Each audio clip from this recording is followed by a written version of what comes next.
प्रिय विद्यार्थियों, आज अपन पढ़ेंगे हाइड्रोजन परमाणु के लिए श्रोडिंगर इक्वेशन। हाइड्रोजन परमाणु का बोर सिद्धांत एक महत्वपूर्ण कदम था, लेकिन यह जटिल तंत्रों के लिए असफल हो गया।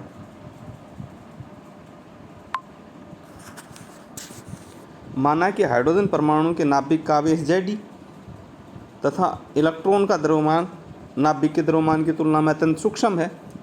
सामान्य द्रव्यमान रिड्यूस मास जो होता है अपना न्यू, वो इलेक्ट्रॉन के द्रव्यमान के लगभग बराबर होता है। अतः न्यू इक्वल टू हो जाएगा m1 m2 upon m1 plus m2। Coulombic आकर्षण इलेक्ट्रॉन के नाभिक से r दूरी पर स्थित ऊर्जा देता है। अतः E इक्वल टू हो जाएगा -Ze² अपॉन 4πe0r। यहाँ जो E0 है वो निर्वात की पारगम्यता है। चूँकि ऊर्जा दिशा पर निर्भर नहीं होती है, अतः सममित क्षेत्र प्राप्त होता है। तंत्र में संवेग के भाग 3 अक्षों पर व्यवस्थित होते हैं। अतः ऐसे तंत्र को हैमिल्टोनियन समीकरण द्वारा दिया जा सकता है। हैमिल्टोनियन इक्वेशन बेटा अपन ने बात की थी टोटल एनर्जी की, H psi equal to E psi। यहाँ H इक्वल टू होगा 1/2 mu px² plus py² plus pz² minus Ze² upon 4πe0r। ये H की वैल्यू होगी। H अपना ऑपरेटर होता था बेटा टोटल एनर्जी का। तो इसमें जो पहले टर्म है 1/2 mu px² plus py² plus pz², ये तो है अपनी काइनेटिक एनर्जी की, और माइनस Ze² अपॉन 4πe0r ये है पोटेंशियल एनर्जी की टर्म। इस तरह से H हुआ अपना टोटल एनर्जी का ऑपरेटर। तो H equal to minus H² upon 8π² nu डेल² माइनस Ze² अपॉन 4πe0r। यहाँ डेल² है वो लैप्लासियन ऑपरेटर कहलाता है, और डेल² होता है बेटा डेल² बाई डेल x², जैसा कि यहाँ लिखा हुआ दिख रहा है आपको, प्लस डेल² बाई डेल y² प्लस डेल² बाई डेल z, यानी डबल डिफ्रेंशिएशन x के सापेक्ष भी, y के सापेक्ष भी और z के सापेक्ष भी। किसी भी वेव फंक्शन साई का जब हम डबल डिफ्रेंशिएशन करेंगे तो वो डेल² बाई डेल x² साई, डेल² बाई डेल y² साई, डेल² psi by del z² psi इसके बराबर होता है।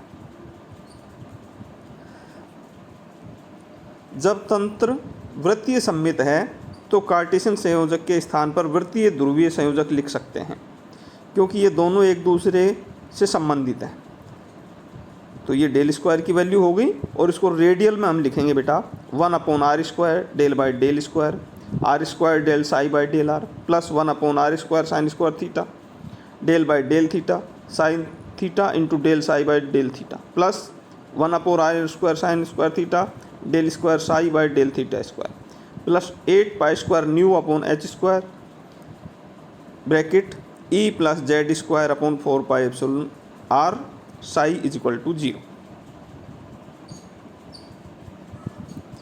बच्चों, आंशिक अवकल समीकरण 3 साधारण अवकल समीकरणों के द्वारा पृथक पृथक किया जा सकता है। यानी जो अपना 3D में है del x del y del z, ये 3 डायरेक्शन हुई बेटा।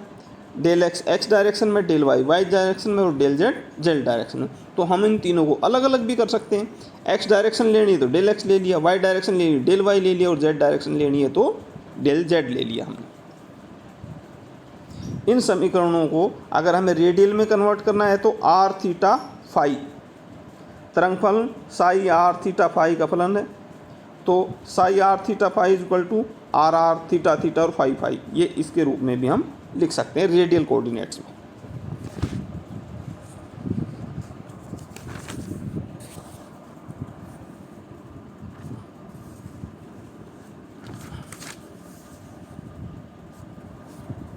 संपूर्ण हाइड्रोजन तरंग फलन 3 चरों पर निर्भर करता है, जो आलेख में प्रदर्शित नहीं की जा सकती।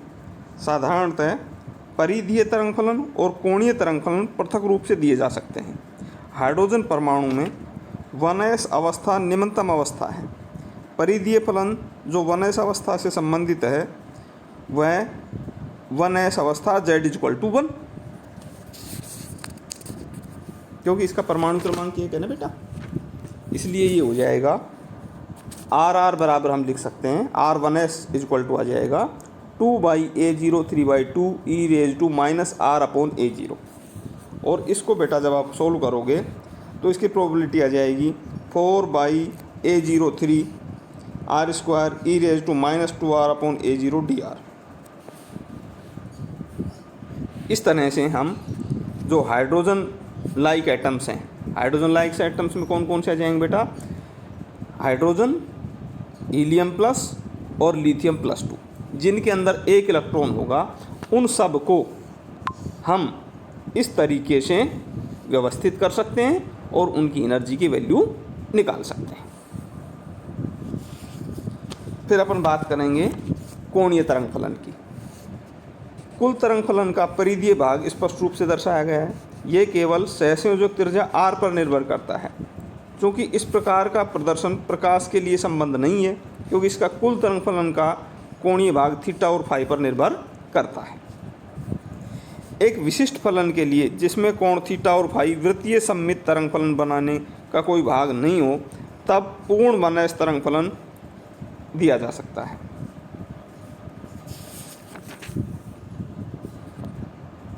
इनके जो स्ट्रक्चर्स हैं वो आप यहाँ देख सकते हो।